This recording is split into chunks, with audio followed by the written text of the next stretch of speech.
Ibu-ibu semuanya dilihat di layar dulu. Ini akibat jauhnya dari tuntunan agama, seperti itu kenyataan. Lihat dulu ya. Kebejatan moral generasi muda kita karena salahnya yang tua-tua. Kalau ngaji malah nggak boleh kok ya. Ngaji di mana-mana disebar fitnah. Dituduh aliran sesat, dituduh membawa agama baru, dihalang-halangi.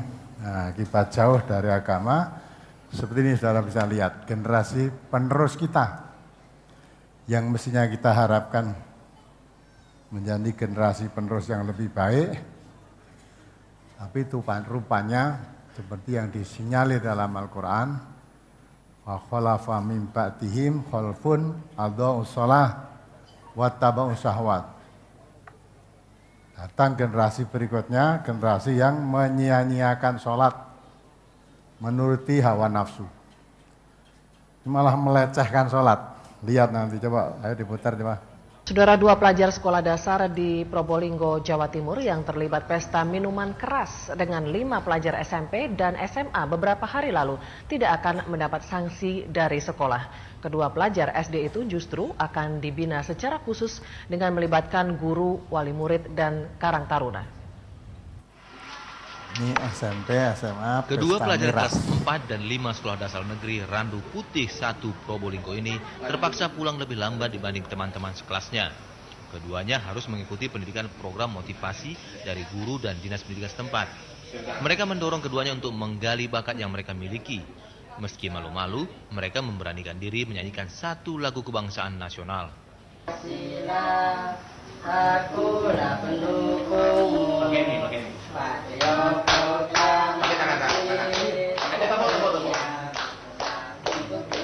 Pihak sekolah dasar negeri Randu Putih 1 sempat syok mendapati kedua siswanya yang dikenal penurut justru terlibat pesta minuman keras. Menyikapi kejadian ini, dukungan masyarakat sangat diharapkan untuk memberi pendidikan bermasyarakat. Yang dua itu, iya tetap Mas. Nanti saya rembuk dengan orang tua bagaimana enaknya untuk menumbuhkan karakter anak. Tidak ada sanksi barangkali Bu dari pihak sekolah? Tidak boleh guru memberi sanksi, moral cuma sudah sama-sama sudah Mas membina ya. Mengajak serta masyarakat setempat sekitar agar ikut mengawasi dan kemudian mendukung tidak hanya proses belajar mengajar di sekolah, tetapi juga pendidikan masyarakat secara umum. 7 pelajar dengan 3 orang diantaranya masih tercatat sebagai siswa sekolah dasar kedapatan sedang pesta minuman keras. Salah seorang pelajar berinisial HL yang diduga menjadi otak pesta miras menganiaya kepala desa setempat yang menegur dan mencoba membubarkan kegiatan mereka. Kejadian yang mencoreng dunia pendidikan di Probolinggo ini kini masih ditangani kepolisian setempat. Dan di Ari Gafur melaporkan dari Probolinggo, Jawa Timur. Ini kamu lihat, ini melecehkan salat ini. Anak SMA ini.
Sudah.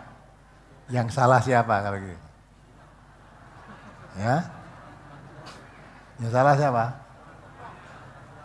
Orang tua. Ya?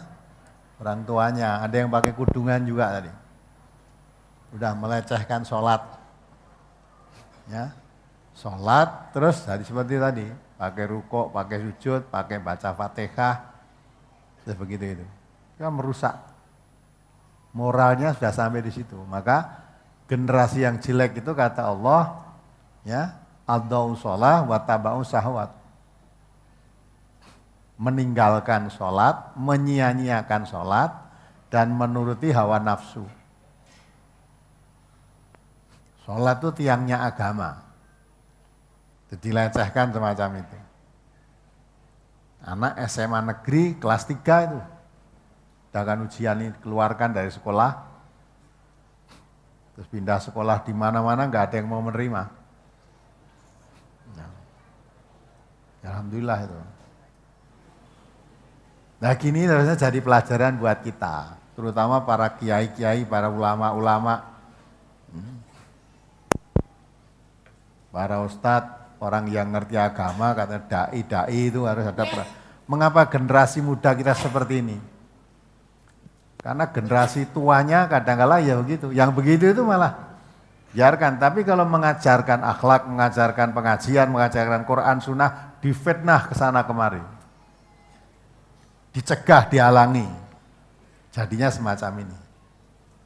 Maka kita generasi Quran, Sunnah ini apapun yang terjadi harus kita perjuangkan. Tegakkan Islam.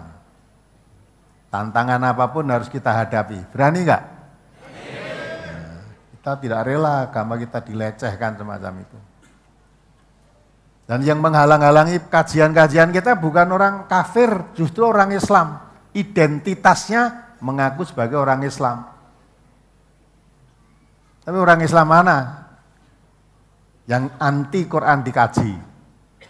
Jadi namanya ngaji Quran itu, tadinya tidak mengerti menjadi mengerti, itu namanya mengaji.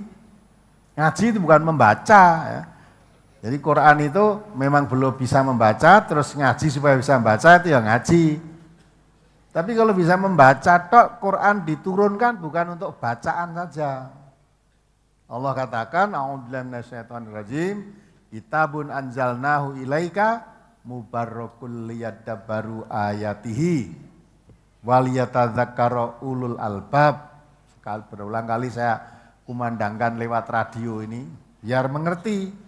Fungsi Quran diturunkan itu bukan dibaca saja, apalagi untuk orang mati, bacaan untuk orang mati. Gitu. Ayatnya tadi diterangkan kitab Al-Quran itu diturunkan penuh berkah, supaya dicermati, ditadaburi tiap-tiap ayatnya, supaya orang yang mempunyai akal pikiran mendapat pelajaran. Itu tujuan Quran diturunkan. Kalau saudara hanya membaca, katam baleni, pelajaran apa yang didapat? Itu tadi bisa membaca Fatihah, bisa gerakan-gerakan sholat, apa terus dapat pelajaran semacam itu tadi?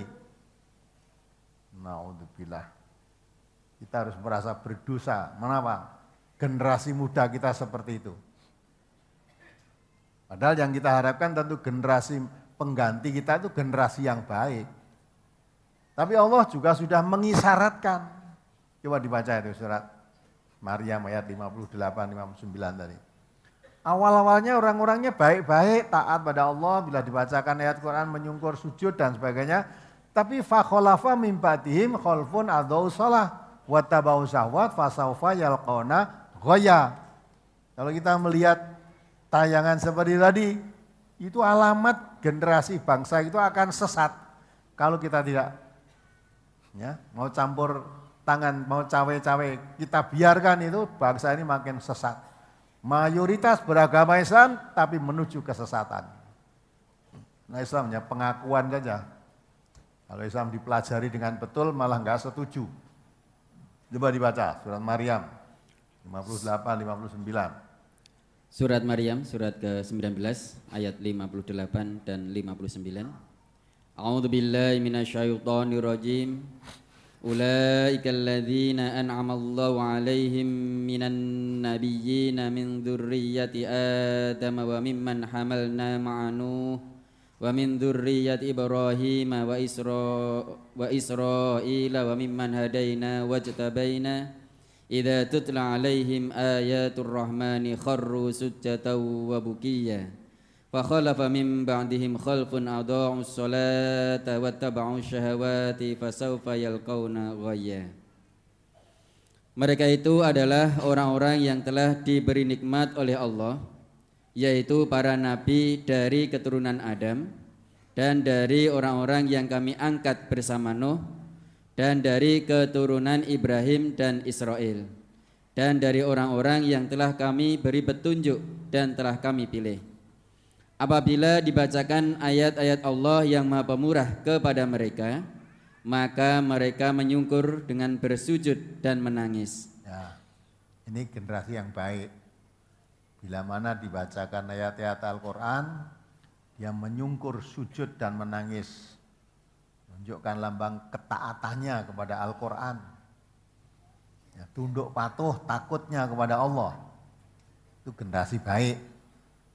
Tapi generasi berikutnya terus, maka datanglah sesudah mereka pengganti yang jelek yang menyia-nyiakan sholat dan memperturutkan hawa nafsunya, maka mereka kelak akan menemui kesesatan. ya, kita lihat anak SD kelas 5 sudah memperkosa anak temannya, anak SD juga di kelasnya. Ya, satu wanita diperkosa berapa orang tadi? 5 orang berapa? Di dalam kelas.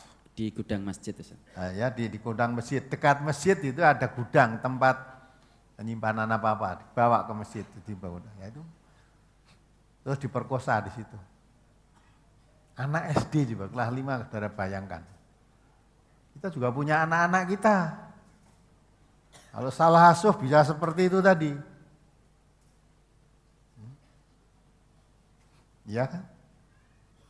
Akhirnya wanita yang diperkosa tadi lapor pada orang tuanya lapor pada polisi. Coba satu orang berkosa yang banyak kan tidak bisa berbuat apa-apa, apalagi di gudang masjid.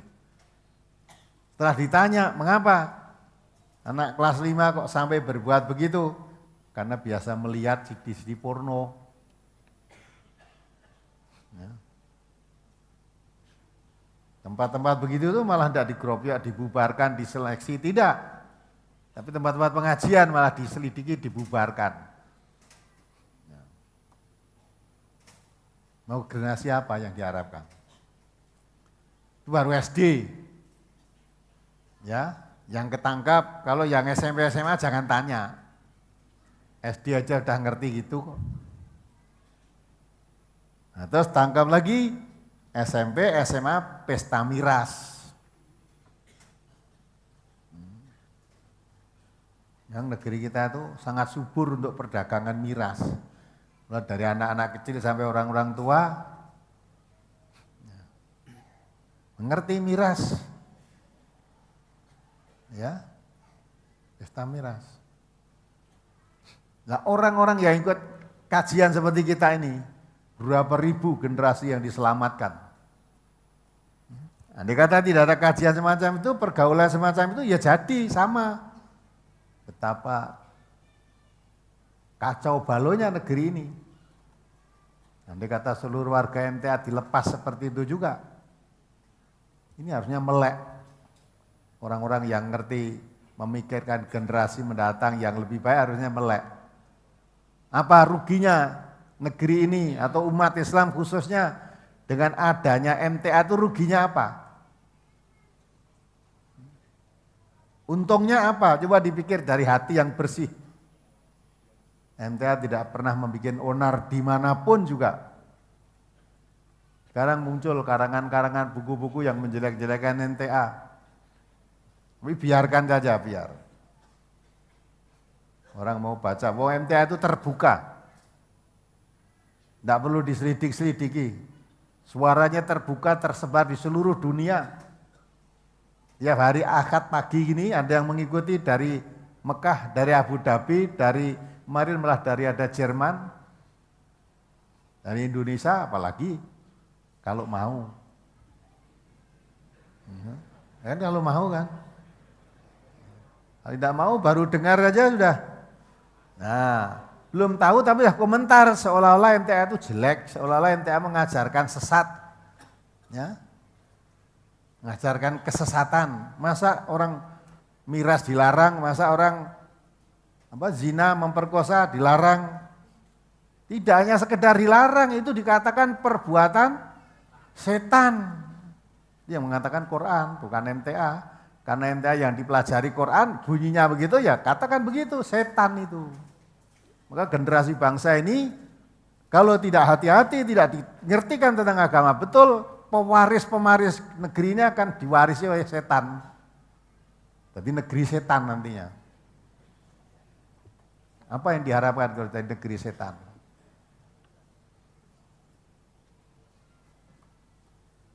Ini bukan omong kosong, itu ditayangkan, lihat bukti betul. Anak SMA, anak SD, anak SMP, padahal itu tentu jadi generasi penerus bangsa kita.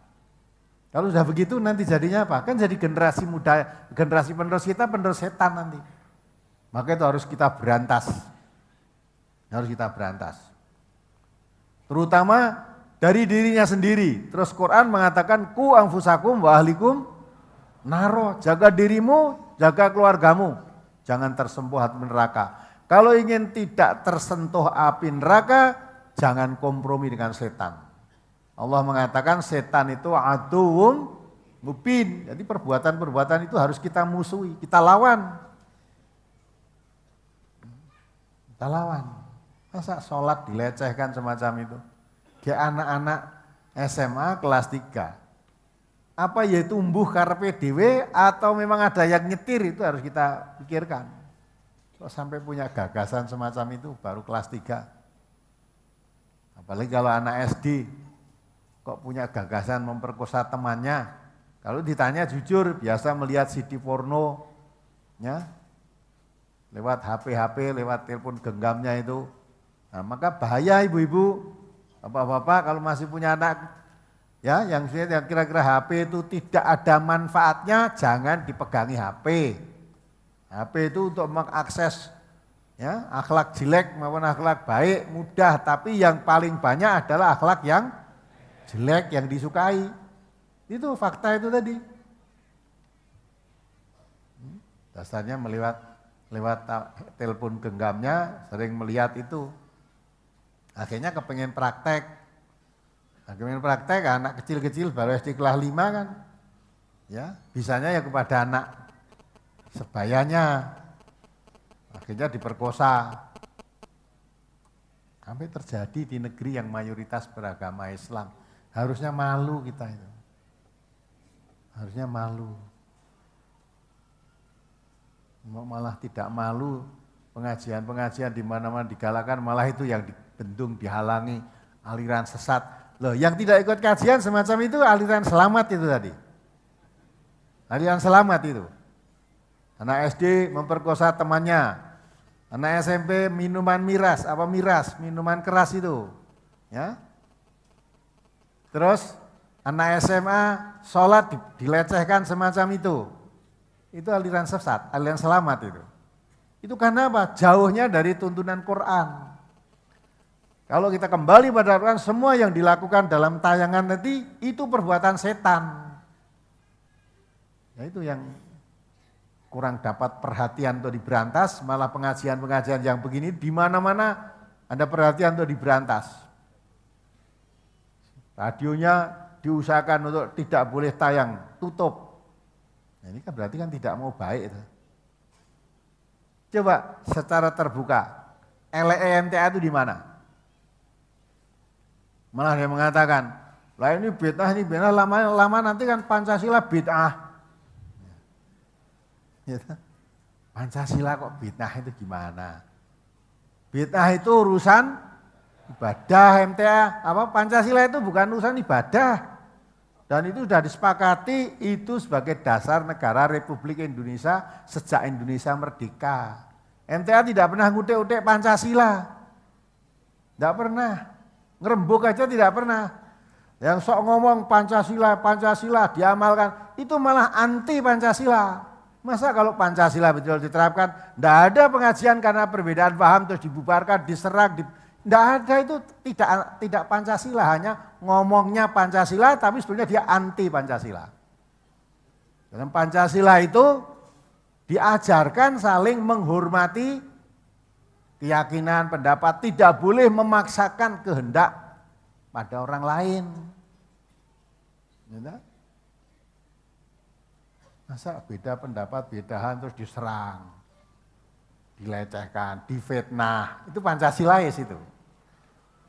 Tidak ada orang Pancasila sama. Oh kalau Pancasila, oh keyakinanmu begitu, keyakinanmu begitu, ya sudah kamu laksanakan seperti itu, saya melaksanakan seperti itu.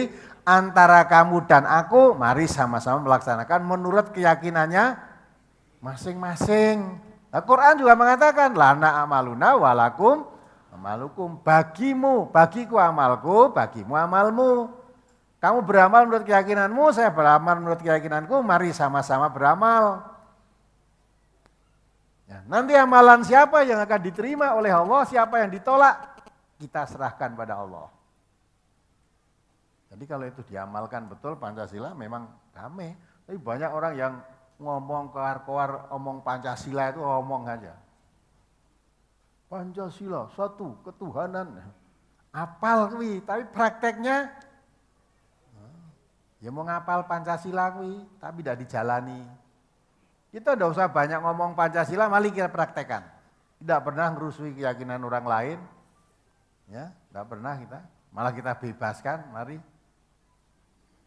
Pengajian ini pun boleh diikuti tidak hanya orang Islam, orang non-Muslim pun boleh masuk di sini, silahkan.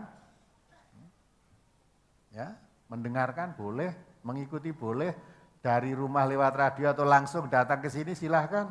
Mengapa begitu? Karena Quran diturunkan oleh Allah, diperintahkan kepada nabinya, wa ma arsalnaka illa kafatan linnas basyira wa nadhira. Aku tidak mengutus engkau Muhammad kecuali untuk segenap manusia, memberi kabar gembira dan memberi peringatan dengan Al-Quran itu. Dan Nabi pun menyampaikan lewat Qurannya, Allah mengatakan, wa ma alaina illal balaghul mubin. Tidak ada kewajiban bagiku kecuali menyampaikan saja. Menyampaikan keterangan yang nyata, yang jelas, menyampaikan kebenaran. Perkara kebenaran saya sampaikan, kamu mau menerima atau tidak? Menerima boleh, tidak menerima boleh. Wa man sya'afal yu'min, wa man sya'afal yakfur. Qul aminu bihi aw la tu'minu. Gitu? Saya menyampaikan kebenaran Al-Quran dan Sunnah ini. Kamu percaya boleh, tidak percaya boleh. Kalau percaya mari diikuti, tidak percaya jangan mengganggu. Jangan mengganggu. Kalau kamu menganggap ini aliran sesat, mari bikin kamu pengajian semacam ini, sampaikan ajaranmu. Siarkan lewat radio, biar masyarakat memilih. Biar masyarakat memilih. Jangan merasa Sumarung harus seperti saya, jangan, kita enggak seperti itu. Ya. Maka diumumkan, MTA itu mau menyelidiki, memahami MTA mudah sekali, terbuka untuk umum, datang langsung boleh, dari jauh boleh, apalagi yang dicurigai. Dan yang disampaikan di MTA itu apa adanya. Kalau ditanyakan masalah tuntunan ibadah ada, katakan ada, tidak ada, katakan tidak ada. Kalau memang tidak ada, terus kamu mengada-ada, terus kamu statekan ada, ya silahkan tanggunganmu sendiri nanti di hadapan Allah. Jadi kita melihat itu sangat prihatin, melihat tayangan dari anak SD sampai SMA, udah rusak kan, kalau lihat semacam itu rusak atau moralnya bangsa ini. Saya yakin tidak hanya itu aja, itu yang tertangkap. Di daerah-daerah lain yang tidak tertangkap mungkin masih banyak. Anak-anak SD yang berbuat begitu. Anak-anak SMP apalagi masalah mabuk itu sudah macam penyakit masyarakat. Ya inilah, jadi saya karena sangat prihatin melihat tayangan itu, maka pagi hari ini untuk mengawali jihad pagi ini, itu saya tayangkan itu, biar dinikmati. Apa merasa nikmat melihat itu, atau timbul ghirah, rasa bela terhadap agamanya. Di samping itu lebih dari itu, bapak-bapak, ibu-ibu ya punya anak, baik laki-laki atau perempuan. Jangan sampai anak-anak kita terkena semacam itu. Maka kalau kita mengharapkan anak-anak kita jangan terkena itu, jangan tersentuh api neraka, sedini mungkin kenalkan dengan kajian. Diajari, diajak ke pengajian. Masukkan cabang-cabang, gelombang-gelombang di daerah sana. Kenalkan dengan agama, terus dipantau.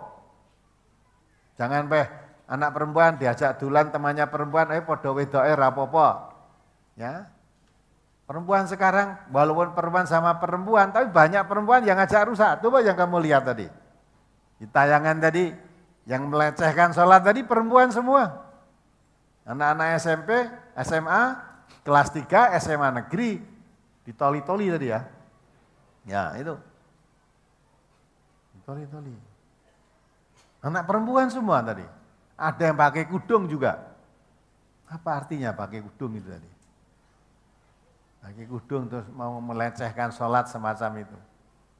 Ya paling tidak nek nganggo kudung itu mungkin orang tuanya juga muslim. Kenapa sampai terlibat semacam itu anaknya?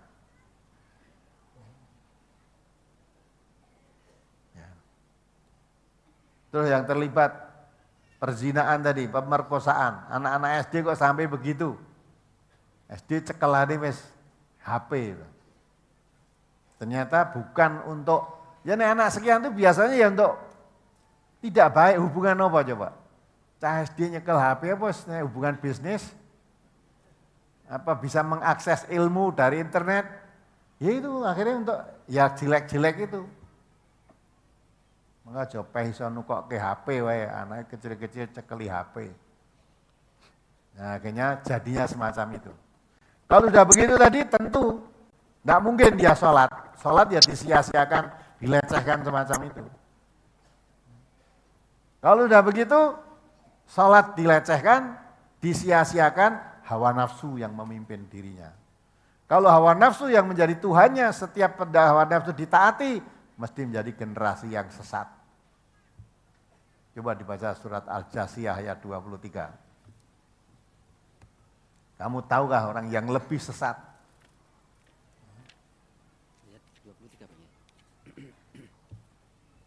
Surat Al-Jasiyah, surat 45 ayat 23. Afara'aita man ittakhadha ilahahu hawahu wa adallahu Allahu ala ilmin wa khatama ala sam'ihi wa qalbihi wa ja'ala ala basarihi ghishawah faman yahdihi min ba'dillah afala tadhakkarun. Maka pernahkah kamu melihat orang yang menjadikan hawa nafsunya sebagai Tuhannya dan Allah membiarkannya sesat berdasarkan ilmunya, dan Allah telah mengunci mati pendengaran dan hatinya dan meletakkan tutupan atas penglihatannya? Maka siapakah yang akan memberinya petunjuk sesudah Allah membiarkannya sesat? Maka mengapa kamu tidak mengambil pelajaran? Mengapa kamu tidak mengambil pelajaran? Siapakah orang yang lebih sesat, yang paling sesat? Tahukah kamu siapa yang paling sesat? Ada enggak yang lebih sesat daripada orang yang menuhankan hawa nafsunya, yang menjadikan hawa nafsu sebagai Tuhan? Tuhan itu yang pantas ditaati, lah ini yang ditaati hawa nafsu. Hawa nafsu diposisikan sebagai Tuhan. Apapun kehendaknya diturut. Apapun kehendaknya diturut, kehendak hawa nafsunya. Maka Allah akan membiarkan mereka sesat dalam ilmunya. Kalau sesat, orang bodoh sesat itu karena kebodohannya. Ini orang berilmu, mengerti ini benar, salah, baik, buruk, selamat, sesat. Kenapa memilih sesat? Ilmunya tahu kalau tidak baik, kenapa dilakukan? Karena menuruti Tuhan hawa nafsu tadi. Coba memperkosa orang zina, tahu kalau ini dosa itu tahu, tak bodoh-bodoh di orang Islam tahu lah. Apalagi memperkosa satu, diperkosa banyak orang. Tahu miras, tahu juga melecehkan sholat, dijadikan semacam itu, tahu kalau ini sholat itu mestinya dilakukan orang yang mengabaikan sholat, meninggalkan sholat yang kafir, apalagi menyia-nyiakan sholat, dan sholat itu tiangnya agama. Tiangnya agama kok disia-siakan, tahu kan itu. Kenapa dia lakukan semacam itu? Walaupun tahu ilmunya, tetapi hawa nafsunya yang ditaati. Sedang hawa nafsu, inna nafsa la ammaratum bi isu. Hawa nafsu selalu mengajak manusia kepada yang jelek. Maka walaupun tahu ini benar, ini salah, karena hawa nafsu yang dijadikan Tuhan, mengikuti yang salah, mengabaikan yang benar. Itu hawa nafsu. Maka kalau sudah hawa nafsu dijadikan Tuhannya, dia jadikan sesat karena mengikuti hawa nafsunya tadi, Allah menjadikan. Akhirnya jadikan dikunci mati, wa khotama ala samihi wa qalbihi, ya, dikunci mati telinganya, pendengarannya dan hatinya. Wa ja'ala ala basarihi ghisyawah. Karena penglihatannya ada tabir yang menghalangi. Jadi kalau disuarakan kebenaran, telinganya, pendengarannya ada sumbatnya. Hatinya dikunci mati. Penglihatannya ada tabir yang menghalang dirinya. Jadi melihat kebenaran, mendengar kebenaran, memahami kebenaran, nggak bisa. Dikatakan oleh Allah, karena pendengarannya ada sumbatnya, hatinya ada dikunci mati, tidak bisa dibuka dengan kebenaran itu, penglihatannya ada tabir yang menghalang sehingga kebenaran itu matanya nggak bisa lihat. Karena ada tabir yang menghalangnya. Maka kalau sudah begitu, khatamallahu ala qulubihim wa ala samihim wa ala absarihim ghisawah. Kalau sudah begitu, pendengarannya ditutup, matanya ada tabir, hati jadi kunci mati, siapa bisa memberi petunjuk orang semacam itu? Kalau orang sudah macam itu, siapa bisa memberi petunjuk? Maka tidak ada, kecuali hanya Allah. Jadi Allah maka harus kembali, mendekat pada Allah, mempelajari Al-Quran. Tidak bisa diobati dengan apapun kecuali dengan Al-Quran, karena Quran itu asyifa lima Fisudur, hatimu dikunci mati, kalau mau diobati dengan Quran, kuncinya tadi buka. Kebenaran bisa masuk, akhirnya sembuh. Seperti yang akhir-akhir ini di tayangan TV selalu dikabarkan Ustadz Jeffrey itu, ya.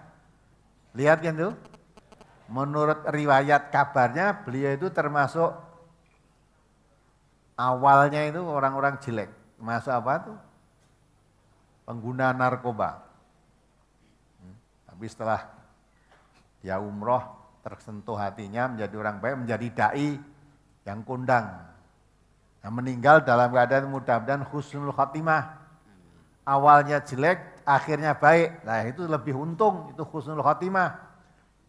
Tapi orang yang awalnya baik terus jadi jelek sampai mati jelek, itu su'ul khatimah. Maka Ustadz Jeffrey dan keluarganya mudah-mudahan diampuni oleh Allah lah. Amin. Kita doakan saudara. Allahumma firlahu warhamhu wa'fu anhu wa'afi wa akrim nuzulahu wa wasil nafallahu wa sirhu bima ya wasajin wa baradin wa naqlihi minal khotoya kamina qassobal wa ya'ati minat tanas wabtirhu taran khairan dahli wa ahlan khairan ahli zawjan khairan menzafih maqifin Ustadz muda baru 40 tahun, latar belakangnya jelek, akhirnya baik sampai meninggal dalam keadaan baik. Mudah-mudahan husnul khatimah. Ya.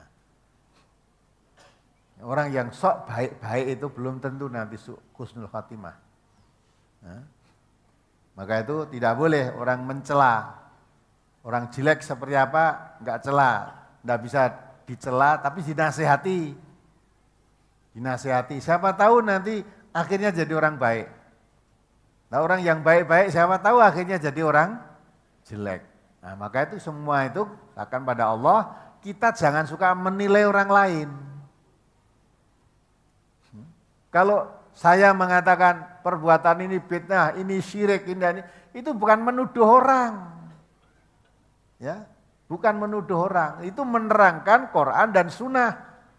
Yang disebut bid'ah itu apa? Diterangkan dalam hadis Nabi, bid'ah itu urusan ibadah yang baru. Yang dikatakan oleh Nabi, syarul umur muhdatsatuha. Sejelek-jelek urusan itu urusan ibadah ya, yang baru, yang dulu tidak ada, diada-adakan. Bukan menuduh pelaku, siapa saja, termasuk yang ngomong ini. Kalau saya melakukan suatu ibadah yang tidak pernah dilakukan oleh Nabi, tidak pernah dilakukan oleh sahabat Nabi, saya membuat sendiri, lah saya berlaku bid'ah saya itu. Saya berlaku bid'ah, jadi kalau saya menerangkan ini, kok ngenengi uang. Memang Quran itu untuk manusia. Gitu? Apakah itu mengenai perbuatan buruk, mengenai perbuatan baik, itu mesti mengenai manusia. Memang Quran itu untuk manusia, bukan untuk kambing. Gitu? Selama kamu jadi manusia, kena Quran itu masih manusia.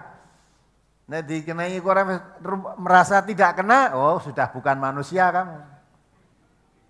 Ya, kalau manusia mesti kena. Lah manusia kalau perbuatannya jelek, diterangkan ayat-ayat Quran, bisa kena, sadar perbuatan saya itu jelek. Kalau hatimu baik, tambah imannya kalau kamu orang yang beriman. Idza tuliyat alaihim ayatuhu zadathum imanan. Jadi kalau Quran diterangke kok sadar loh, kalau begitu yang saya lakukan selama ini salah ini. Yang saya lakukan selama ini yang menjadi kesukaan saya berarti menyimpang dari Al-Quran. Bismillah, mulai hari ini saya akan tinggalkan pekerjaan itu, saya akan ikuti Quran. Nah, itu namanya tambah imannya.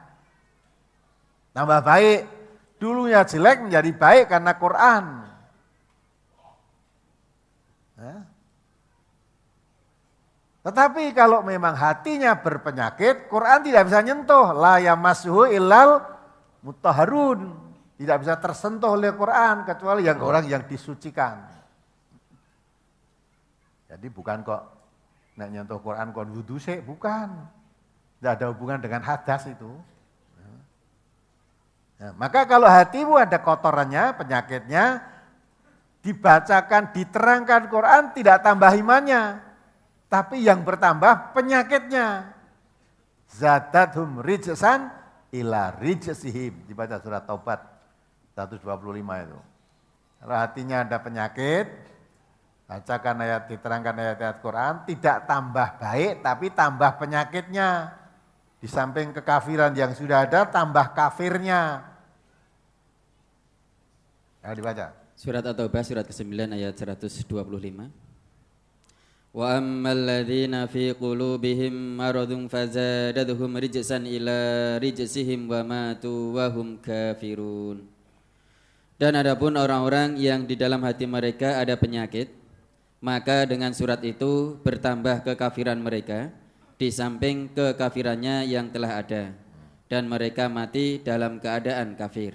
Ya kan? Kalau hatimu ada penyakit, penyakit kekafiran tadi, kesombongan ya penyakit, dibacakan ayat Quran bukan zadathum imanan, tapi zadathum rijsan. Ya, ditambah penyakitnya, tambah kekafirannya, di samping kekafiran yang sudah ada, Quran dibacakan tambah kafir lagi. Benci dengan Quran diterangkan itu. Ya, benci. Awalnya sudah ada rasa tidak percaya dengan Al-Quran, lah kok malah diterang-terangkan mengenai dirinya, tambah kekafirannya. Maka amal ladzina fi qulubi maradun fazadathum rijsan ila rijsihim. Dalam ayat 10 surat Al-Baqarah, fi qulubi maradun fazadahumullah marada.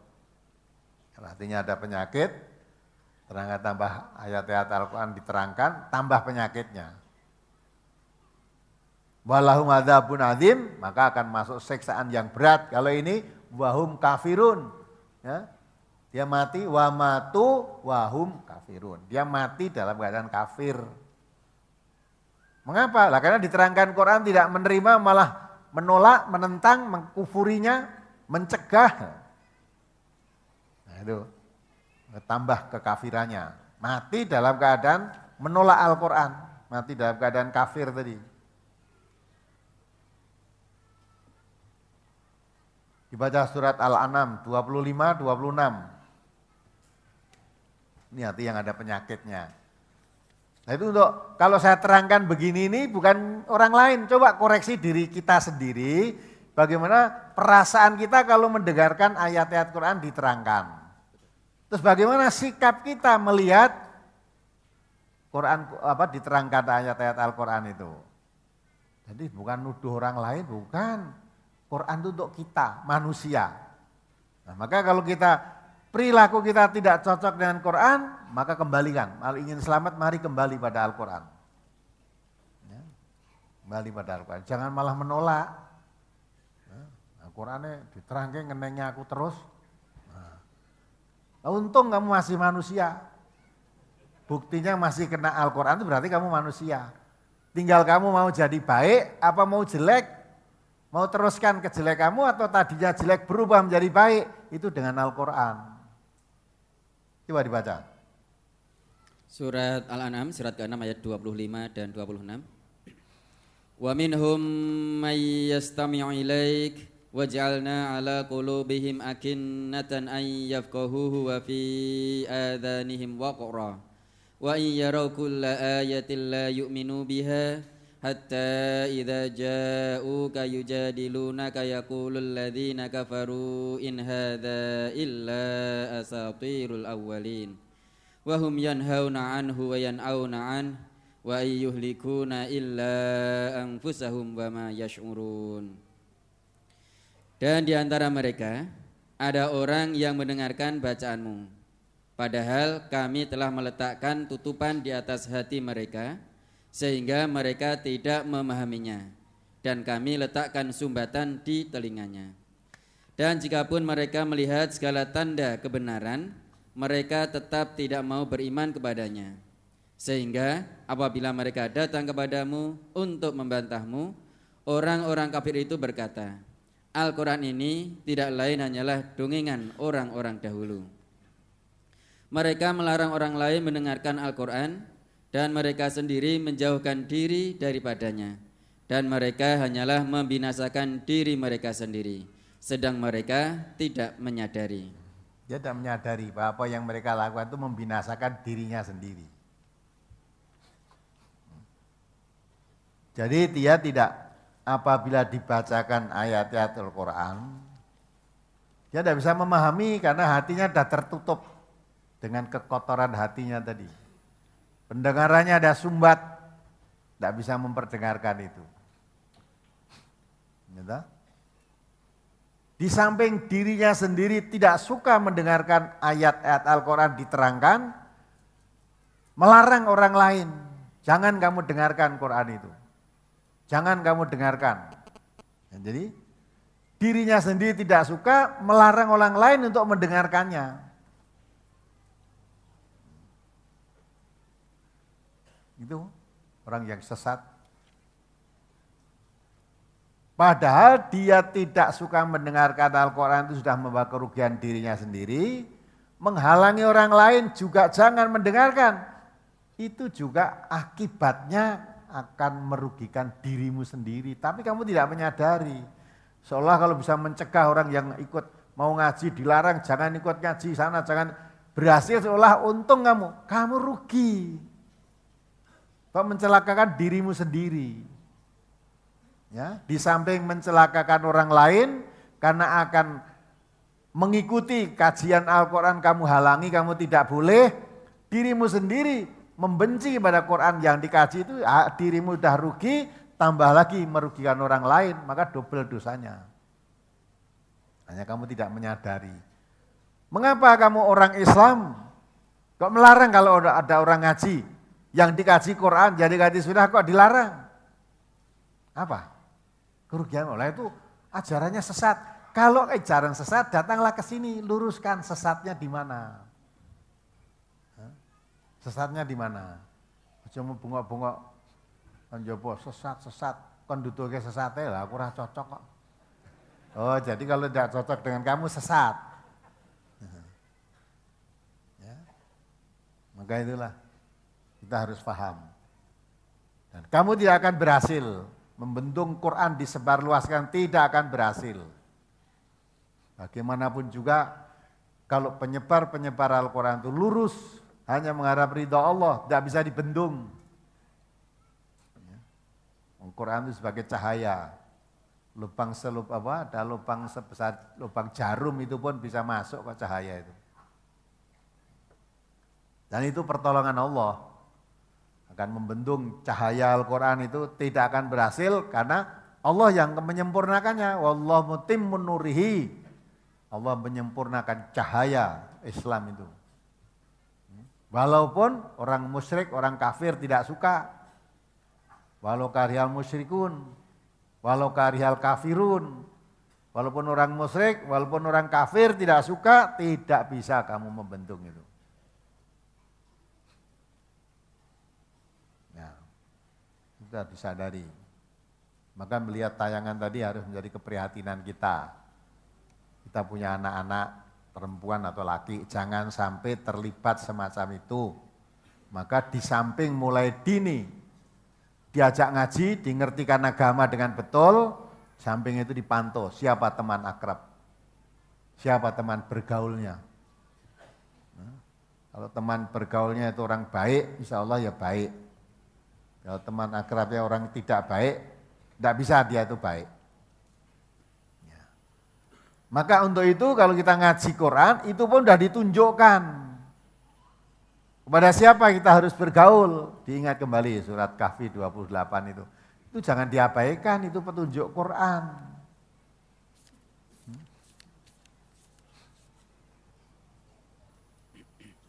Surat Al-Kahfi, surat ke-18 ayat 28. Wasbir nafsaka ma'al ladzina yad'una rabbahum bil ghadati wal 'ashiyyi yuriduna wajhahu wa la ta'tu 'ainaka 'anhum turidu zinatal hayatid dunya wa la tuti' man aghfalna qalbahu an dzikrina wattaba'a hawahu wa kana amruhu furuta. Dan bersabarlah kamu bersama dengan orang-orang yang menyeru Tuhannya di pagi dan senja hari dengan mengharap keridhoannya. Dan janganlah kedua matamu berpaling dari mereka karena mengharapkan perhiasan kehidupan dunia ini. Dan janganlah kamu mengikuti orang yang hatinya telah kami lalaikan dari mengingati kami. Ya, serta jangan hatimu mengikuti orang yang hatinya sudah dilupakan Allah untuk mengingat Allah. Ya, hatinya jauh dari mengingat Allah, jangan kamu ikuti. Terus? Serta menuruti hawa nafsunya, dan adalah keadaan mereka itu melewati batas. Ya enggak? Orang yang mengikuti hawa nafsunya jangan kamu ikuti. Ya dah, Quran diterangke kok malah enggak boleh, malah dihalangi, malah dicegati, malah dilarang, difitnah, di ini. Coba. Kita itu terbuka, kalau memang salah datanglah ke sini, tunjukkan kesalahannya. Ya, insya Allah kita terima dengan senang hati. Brosur-brosur yang kita bagikan kalau salah, cari kesalahannya. Kalau ada, sampaikan sini tak bayar 100.000. Tenan itu, asal aja salah ketik loh ya. Ya salah ketik, nih salah ketik ya. Salah misalnya, oh ini dalil tidak bisa dipakai. Ya, mana yang mestinya tidak bisa pakai kok kita suruh pakai, yang mestinya hadisnya dhaif saya katakan sahih ya. Coba tolong tunjukkan ini loh. Kesalahanmu, benernya bagaimana? Benernya begini, 100.000. Wes koreksinan brosur keterangan ini nyambuto gawe kuwi sedina untuk kesalahan 10 1 juta kan. Enggak. Ya, wes nyambut gawe itu penak. Mengapa saya begitu? Kalau kamu mau begitu berarti apa yang saya sampaikan banyak pengoreksiannya jauh dari kesalahan. Begitu salah ada yang meluruskan. Bayar 100.000 dari kesalahan kepada yang benar, mau kita? Daripada dibiarkan, disesatkan aja. Samping itu daripada kamu bengak-bengok tok ora malah kokean dosa kamu. Ya kan? Timbang kokean dosa golek duit tak bayar dah bisa menemukan kesalahannya 100.000. Terus akan kami ralat, kita umumkan bahwa apa yang pernah kami sampaikan itu salah. Dulu saya pernah, saudara, sebelum saya ngaji, saya jadi pendekar olahraga bela diri tenaga dalam. Boleh tanya saudara-saudara kita yang dari Makam Haji dan di Bener sana, Kragen, boleh tanya. Setelah saya kenal pengajian, seluruh murid saya tenaga dalam itu tak kumpul ke. Ya, saya dulu pernah dengan perguruan tenaga dalam. Ya, kalau ada musuh, tangan saya tak gerakkan tuh dia terpelanting ke sana. Tak gerakkan, tak tarik sini dia dekat sini, tak dorong sana dia jatuh sana. Hebat kan? Iya. Iya. Setelah saya ngaji, wah baru sadar. Semua pemuda-pemuda Makam Haji itu tidak ada yang tidak mengikuti. Semua mengikuti. Nah, setelah itu saya kumpulkan semua anggota. Saya juga waktu itu adakan kajian tiap seminggu sekali atau setengah bulan sekali. Yang kita undang juga yang saya pandang saat itu tokoh-tokoh mengerti agama, kiai-kiai. Bahkan ada dosen agama juga saya undang. Maksud saya untuk mengoreksi apa salah yang kami ajarkan ini.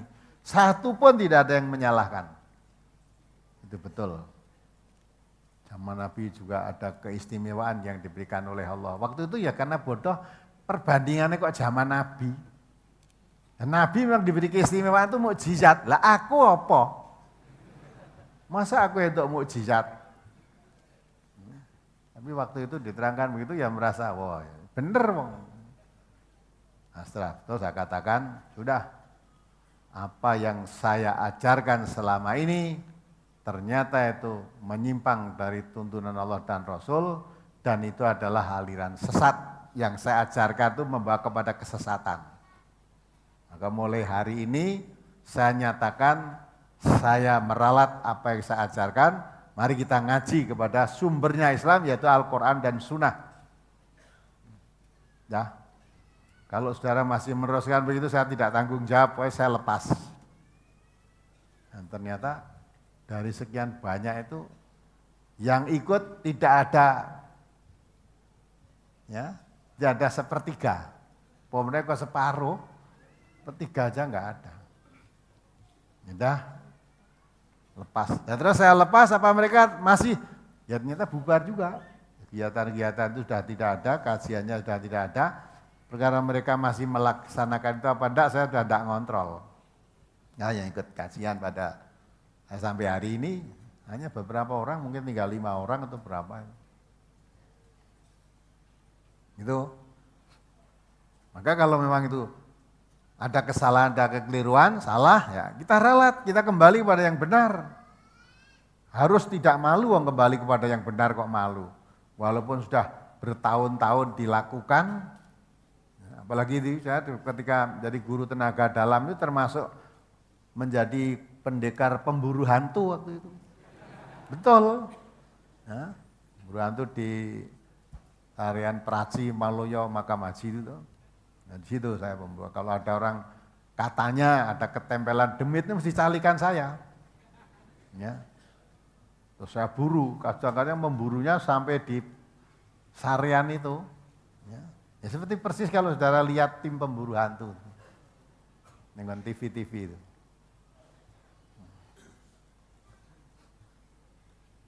Nah, begitu itulah perjalanan hidup. Ya. Maka kalau ada orang cerita tenaga dalam ini, saya bukan ngomong kosong, saya itu pelaku. Orang mau ceritane, saya malah pendekare kok. Itu kalau respon yang diterbitkan NTA kalau tidak salah respon yang respon nomor 5 dulu. Bukan respon segera, responnya kecil-kecil, segitunya Mar'ah, Al-Mar'ah ini. Nomor 5, foto saya terpampang di sampulnya itu ketika masih menjadi pendekar tenaga dalam. Maka kemarin ada dari Jakarta membawa oleh-oleh botol, ya kan dibuka di sini kan, masih botol disegel kuat, diadai kantong kain hitam itu.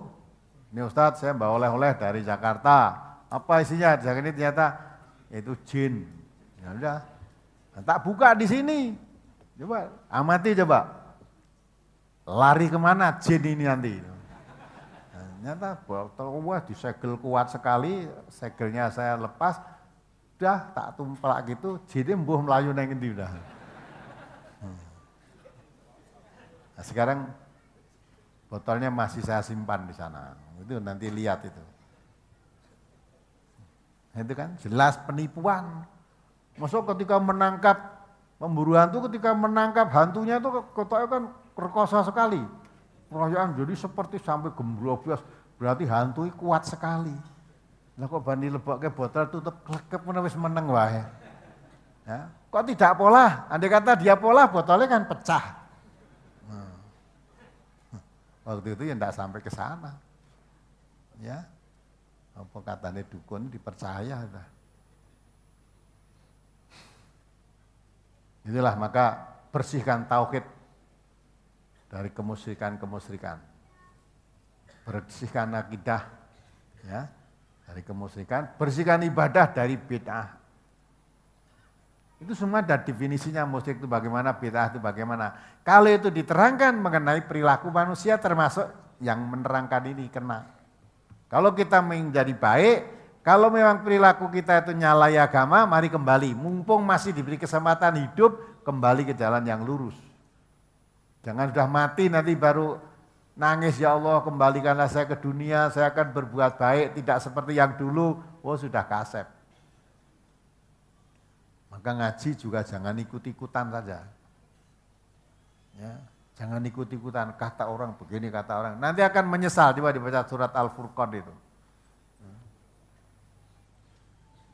Ayat 27. Surat Al-Furqan, surat ke-25 ayat 27 sampai 29 ya. Wa yauma ya'duz zalimu ala yadayhi yaqulu ya laitani ittakhadtu ma'ar rasuli sabila ya wailata laitani lam attakhid fulanan khalila laqad adallani 'ani dzikri ba'da id ja'ani wa kana syaitanu lil insani khadula. Dan ingatlah hari ketika itu orang yang zalim menggigit dua tangannya seraya berkata, aduhai kiranya dulu aku mengambil jalan bersama-sama Rasul. Kecelakaan besarlah bagiku, kiranya aku dulu tidak menjadikan si fulan itu teman akrabku. Sesungguhnya dia telah menyesatkan aku dari Al-Quran ketika Al-Quran itu telah datang kepadaku. Dan adalah syaitan itu tidak mau menolong manusia. Paham itu? Jadi Allah menerangkan penyesalan orang yang mengikuti teman, mengikuti suara bujuk rayu teman akrabnya, orang kepercayaannya. Ketika Quran sudah datang pada dirinya, ya, dah ngerti, dah ikut ngaji, sudah mempelajari Al-Quran dengan tekun, dengan baik, dah. Tahu-tahu teman akrab, teman kepercayaannya datang. Oh kamu ngaji di sana toh?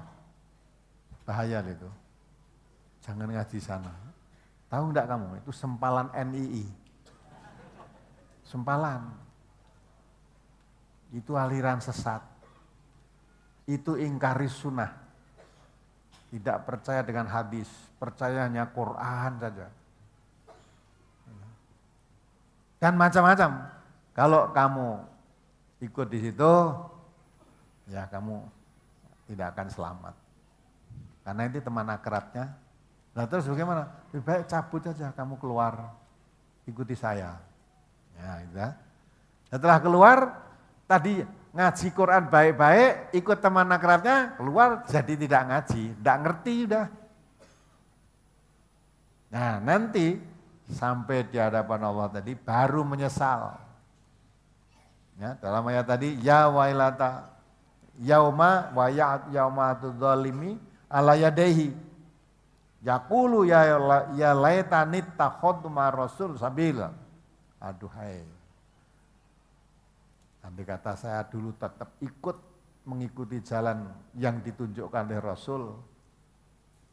Kenapa saya sudah baik-baik mengikuti jalan yang ditentangkan oleh Rasul? Karena Rasul menyebarkan Quran, sedang Quran itu dijelaskan yaitu fattabi'uni. Nabi mengatakan ikuti aku Nabi. Sedang Nabi menganjurkan duruma kitabillahi haitsu madaro. Ikuti Quran, kemana Quran itu membawa kamu. Sudah baik-baik ikuti Quran, diajak teman akrab saya tinggalkan kajian Quran itu. Ternyata teman saya itu laqad adzallani ani dzikri ba'da irja'ani. Ternyata menyesatkan aku. Dari Al-Quran tadi, setelah Al-Quran datang kepadaku, karena mengikuti teman akrabku saya tinggalkan Quran, saya ikuti teman saya, ternyata menyesatkan aku dari jalan yang lurus tadi. Laqad adzallani ani dzikri ba'da irja'ani makana syaiton lil insani qadula. Memang setan itu ya, selalu menyesatkan manusia. Ya, maka jangan sampai kita nanti menjadi penyesalan yang tidak ada gunanya. Gitu? Mau ngaji Quran udah baik-baik, Qurannya diterangkan, buka sendiri, baca sendiri, ya, lah kok malah ditinggalkan. Mengikuti temannya hanya goro-goro, ya, dikatakan itu aliran sesat, ingkar sunnah, sempalan NII, anti Pancasila dan sebagainya dan sebagainya. Ada yang menghayati sendiri. Ternyata teman akrabnya memisahkan dari jalan yang lurus tadi. Maka nanti di hadapan Allah, apakah temannya yang disalahkan? Tidak, yang mengikuti maupun yang ikut sama. Tidak bisa keluar dari neraka. Ya. Itulah. Orang itu harus punya pendirian yang kuat. Dan meyakini Quran jangan ragu-ragu. Al-haqqu mir rabbika wala takunanna minal mumtarin. Kebenaran yaitu Al-Quran itu dari Tuhanmu. Kamu jangan termasuk orang yang ragu. Ada orang bicara apapun jangan ragu. Ya, kenyataan yang kita hadapi Al-Quran. Kalau mengajarnya salah dicocokkan dengan Quran, bagaimana? Wah, itu tafsir menurut akal sendiri. Ya, boleh ada tafsir yang ada coba. Kalau dianggap menurut tafsir menafsiri menurut akal sendiri, coba bacaan tafsir-tafsir yang lain. Salahnya di mana? Masa orang masuk neraka tidak akan masuk surga sebelum ada unta masuk lubang jarum. Itu kan? Atau kebaikannya gimana? Masa orang baik tidak ada pahalanya? Itu bukan akal. Itu juga menurut salah satu mufasir. Kamu buka aja nanti di dalam tafsir Fi Dhilalil Quran. Said Qutb itu. Di situ diterangkan seperti itu. Nah, perkara kamu tidak sepaham itu boleh saja, silahkan. Masuk neraka dulu, nanti sudah husek-husekin yang neraka baru naik surga. Ngono ya keneng. Silahkan. Tidak usah kamu mencela satu dengan yang lain. Hanya seluruh warga MTA saya ajak, kalau ingin masuk surga, jangan mau lewat neraka, belum langsung surga saja. Ya. Sebab nanti kalau kamu masuk neraka dulu, kata Allah, tidak masuk surga sebelum ada unta masuk lubang jarum. Ya, Qur'annya mengatakan begitu. Nah, perkara kamu tidak mau pemahaman seperti itu, ya silahkan aja. Wah, semua orang tuh mendatangi neraka dulu. Mendatangi orang neraka dulu, baru nanti setelah habis dosanya baru masuk surga. Tuh, ada lagi yang memahami tidak masuk surga sebelum tak masuk lubang jarum. Padahal pemahaman sebelum ada unta masuk lubang jarum itu maksudnya, nek cara Jawane piye? Tangeh lamun. Nek cara Acehnya gimana Pak Umar? Tangeh lamun itu cara Aceh gimana? Pak Umar mana Pak Umar ini? Hah? Pengertian tangeh lamun itu apa kalau di Aceh? Ya? Hayalan, tidak mungkin gitu ya. Maksudnya kamu masuk neraka nanti akan dimasukkan surga ya. Kalau sudah ada unta masuk lubang jarum. Itu maksudnya tidak mungkin unta kok masuk lubang jarum itu enggak mungkin. Mula nek wis masuk neraka aja ngarep-arep mlebu swarga. Sebelum ada unta masuk lubang jarum. Yang satu memahami, lah kalau unta masuk lubang jarum Allah menghendaki bisa ya toh? Bisa. Memang Allah itu menghendaki apa aja bisa. Tapi mungkin Allah menghendaki unta masuk lubang jarum. Tidak mungkin. Ya toh? Memang Allah itu menghendaki apa aja bisa. Maka saya terangkan toh, orang kafir tidak pernah sholat, tidak pernah percaya adanya Allah, dimasukkan surga. Kalau Allah menghendaki bisa enggak? Bisa. Tapi mungkin enggak Allah menghendaki orang kafir? Nah, sebaliknya orang yang sholatnya tekun, ibadahnya rajin, zakatnya beres, semuanya rukun Islam kerjakan dengan baik. Kalau Allah menghendaki masuk neraka bisa enggak? Bisa. Tapi enggak mungkin. Enggak mungkin.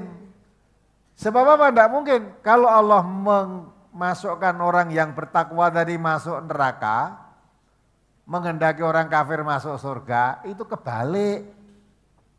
Kebalik dengan firman Allah sendiri. Allah membuat surga itu uiddat lil muttaqin. Disediakan oleh Allah untuk orang yang bertakwa. Maka tidak mungkin orang tidak bertakwa masuk surga, tidak mungkin. Bukan tempatnya itu.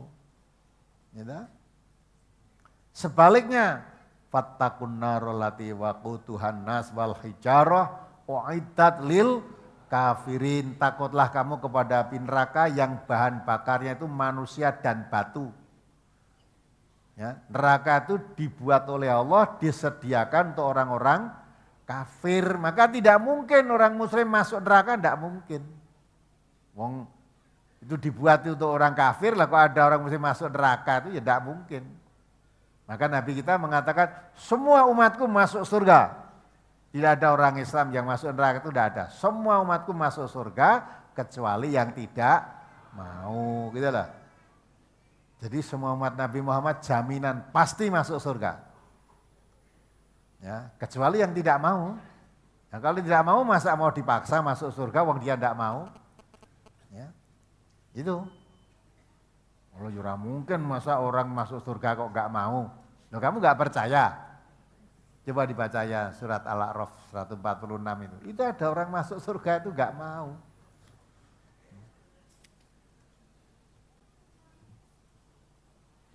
Surat Al-A'raf surat ke-7 ayat 146. Sa'asrifu an ayati alladhina yatakabbaruna fil ardi bighairil haqq wa in yaraw kulla ayatin la yu'minu biha wa in yaraw sabilar rusydi la yattakhidhuhu sabila wa in yaraw sabilal ghayyi yattakhidhuhu sabila dzalika bi annahum kadzdzabu bi ayatina wa kanu anha ghafilin. Aku akan memalingkan orang-orang yang menyombongkan dirinya di muka bumi tanpa alasan yang benar dari tanda-tanda kekuasaanku. Mereka jika melihat tiap-tiap ayatku, mereka tidak beriman kepadanya. Dan jika mereka melihat jalan yang membawa kepada petunjuk, mereka tidak mau menempuhnya. Nah, jika melihat jalan yang membawa kepada petunjuk, ke jalan yang lurus, tidak mau menempuh. Tahu itu jalan lurus, tidak mau menempuh dia.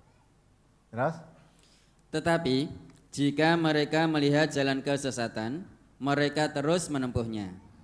Yang demikian itu adalah karena mereka mendustakan ayat-ayat kami dan mereka selalu lalai daripadanya. Nah, ya kan? Itu orang tidak masuk surga.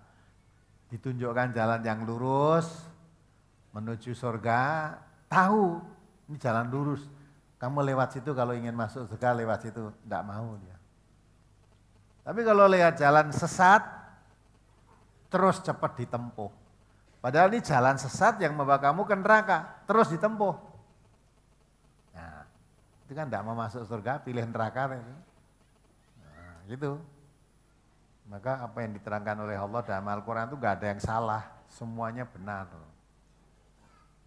Nabi juga membuat perumpamaan yang sebanding dengan itu. Kalau mata bisa menangis karena takutnya kepada Allah mengakibatkan menangis. Menangisnya itu karena takut pada Allah. Mencucurkan air mata karena takut pada Allah. Nabi mengatakan orang itu tidak akan disentuh oleh api neraka sehingga air tetek, air susu itu bisa kembali ke teteknya lagi. Ya. Jadi kalau orang bisa menangis karena takut kepada Allah, tidak akan disentuh api neraka sehingga air susu bisa kembali ke teteknya. Air susu yang udah di gelas itu balikin yang teteknya bisa enggak? Tadi keluarnya ya dari situ, saya balik no isora coba. Bisa enggak? Nah, jadi maksudnya tidak mungkin dia akan masuk neraka. Nah gitu. Itu gambaran dikatakan Nabi tadi. Tidak mungkin masuk neraka, tapi Allah terangkan tadi ini tidak mungkin masuk surga. Adapun saudara tidak sepaham dengan pemahaman ini, silahkan. Perasaan datang ngelek-elek sana, ngelek-elek sini. Yakini apa yang kamu jalankan, kita yakini yang kita jalankan, masing-masing fastabiqul khairat. Berlomba, mari berlomba dalam kebaikan. Yang ternyata sampai kepada penilaian Allah baik itu siapa? Kamu apa saya? Mari berlomba. Berlomba dengan jujur, orang jegali karena yang berlomba kok jegali. Tidak boleh itu. Nah, maka Islam itu sebenarnya nggak ada alat untuk perselisihan itu nggak ada, sesama Muslim itu nggak ada. Sampai Nabi mengatakan perselisihan Muslim itu haram kok. Kamu mendamaikan orang yang berselisih, sesama Muslim berselisih, kamu mendamaikannya kata Nabi, nilainya lebih afdol daripada nilai sholat, nilai puasa, nilai sedekah. Karena orang yang berselisih itu agamanya dicukur. Nabi mengatakan, ya, saya tidak mengatakan mencukur rambut, tapi mencukur agama. Ya. La aqulu tahliku sya'ra walakin tahliku din. Aku tidak mengatakan menyukur rambut, tapi mencukur agama. Ya. Ya, rambut itu kan dicukur habis. Maka Nabi mengatakan la aqulu tahliku sya'ra. Aku tidak mengatakan mencukur walakin tahliku din, tapi mencukur agama. Jadi kalau orang Muslim sama orang berselisih tidak bisa didamaikan itu sudah sama-sama tidak pakai agama. Agamanya dicukur habis. Kalau kamu orang Muslim berselisih apa tidak boleh? Boleh. Ngomong beda pendapat, boleh berselisih. Tapi fa in tanaza'tum fi syai'in faruddu ila Allah wa rasuli. Kalau kamu terjadi perselisihan sama Muslim, berselisih, segera kembali pada Allah, segera kembali pada Rasulullah. Selesai. Kalau tidak mau kembali pada Allah, kembali pada Rasulullah, berarti tidak pakai aturan agama, agamanya dicukur habis. Indah lah, Islam sebenarnya sangat indah. Tidak ada alat dalil yang membenarkan sesama Muslim berkelahi, berselisih, saling menjatuhkan, merendah-rendahkan, menginjak-injak kehormatan. Enggak ada, itu haram. Haramun tamuhu wa irduhu amaluhu, haram itu semua.